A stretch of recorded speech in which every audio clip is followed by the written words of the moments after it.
अच्छा, इससे पहले हमने पढ़ा था वेस्कुलाइटिस, ठीक है।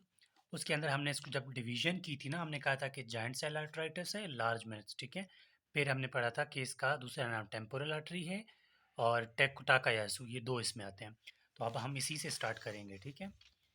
Large cell vessels, giant cell arteritis पढ़ेंगे, फिर उसके बाद हम पढ़ेंगे टाकायासु। अच्छा, देखो जाइंट सेल आर्टराइटिस में क्या होगा, ये नाम सेल है, जाइंट का मतलब बड़ा होता है, ठीक है। इसके लिए मेन इंपॉर्टेंट पॉइंट्स हैं। सबसे पहले आपने ये देखना है कि इसका दूसरा नाम है temporal artery, temporal artery vasculitis. Paper में, एमसीक्यूज में, वाइवा में आपको यही नाम मिलेगा, ठीक है। इसको टेम्पोरल आर्टरी क्यों कहते हैं? Because first seen in temporal artery, सबसे पहले ये कहाँ देखा गया? टेम्पोरल आर्टरी के अंदर, ठीक है। टेम्पोरल आर्टरी की क्या हुई थी? वेस्कुलाइटिस। वेस्कुलाइटिस क्या है? Inflammation of the vessel.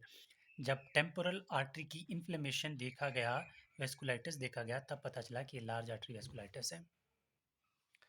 Second बात इसमें आ जाता है कि इट इज़ मोस्ट कॉमन, जितने भी हमारे पास वेस्कुलाइटिस है ना, ये क्या है? ये मोस्ट कॉमन टाइप है, ठीक है।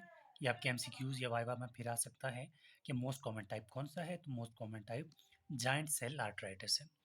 अच्छा, इसके बाद आपसे ये पूछा जा सकता है कि इसके फीचर्स बता दें, तो फीचर्स में आप ये कह सकते हैं कि it involves patchy type, patchy involvement करता है, या फिर आपको वर्ड मिलेगा सेगमेंटेड। किस तरह? आप देखो, अगर हमारे पास ये कोई वेसल है ना, कोई आर्टरी है, वेसल है, तो ये पैची इन्वॉल्वमेंट करता है, मतलब कभी यहाँ पर, कभी यहाँ पर, कभी यहाँ पर, ठीक है। तो पैची इन्वॉल्वमेंट है इसकी। इसके बाद फिर आता है कि इसकी मेन इन्वॉल्वमेंट क्या है? इन्वॉल्वमेंट मतलब जाइंट सेल आर्टराइटिस के अंदर कौन कौन से हमें मिल सकते हैं, कौन कौन से आर्टरीज मिल सकते हैं? सबसे पहले तो टेम्पोरल आर्टरी मिलेगा, हमने नाम से ही जाहिर किया था। इसका दूसरा नाम क्या है? Temporal artery.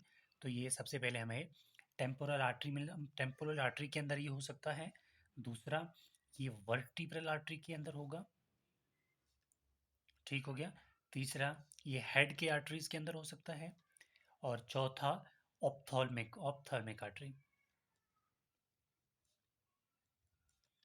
ये आपके एमसीक्यूज हैं कि आपको जाइंट सेल आर्टराइटिस कहाँ कहाँ मिल सकता है, तो आपने इनके नाम बताना है। अच्छा, इसके बाद इसकी क्लिनिकल फीचर्स क्या हो सकते हैं? देखिए, इसकी क्लिनिकल फीचर्स में सिंपल एक ही बात है। क्लिनिकल फीचर से पहले भी मैं इसकी पैथोजेनेसिस के बारे में बताऊं कि किस तरह डेवलप्ड होता है, तो ये बुक में साफ लिखा हुआ है कि अननाउन है, ठीक है। लेकिन आप कह सकती हैं कि ये टी मीडिएटेड इम्यूनिटी के थ्रू होता है। अब टी मीडिएटेड इम्यूनिटी क्या है? जब भी कोई इन्फेक्शन होता है, तो वाइट ब्लड सेल्स या टी सेल्स वहाँ एक्टिवेट हो जाते हैं, मतलब ऑटो इम्यून की तरह, तो वहाँ पर आके उस चीज़ को मार देते हैं। लेकिन बुक में साफ लिखा हुआ है कि इट्स नॉट क्लियर, कभी भी कोई आपसे नहीं पूछेगा। सेकेंडली, क्लिनिकल फीचर्स क्या हैं? ये आपको बिलो 50 ईयर, आपको 50 साल से नीचे के लोगों को में मिलेगा ये, ठीक है। अच्छा, इसके बाद अबव 50 में, मतलब बिलो 50 से रेयर है, नॉर्मली है। लेकिन अबव 50 के ना पेशेंट में, जो 50 से उम्र से ज़्यादा होंगे, उनमें ज़्यादा देखने को मिलता है।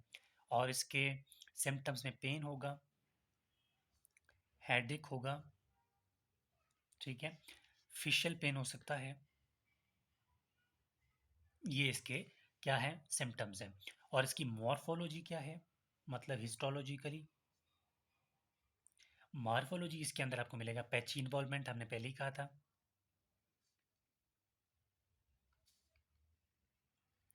पैची इन्वॉल्वमेंट मिलेगा। सेकेंडली, पैची इन्वॉल्वमेंट के बाद आपको वहाँ पर न्यूट्रोफिल्स मिलेंगे, क्योंकि इन्फेक्शन है ना, न्यूट्रोफिल्स मिलेंगे। तो ये है हमारे पास यहाँ तक large cell vasculitis, giant cell arteritis. इस वीडियो को मैं बंद कर रहा हूँ, क्योंकि फिर अब हम दूसरा वीडियो शूट करूँगा मैं टाकायासु।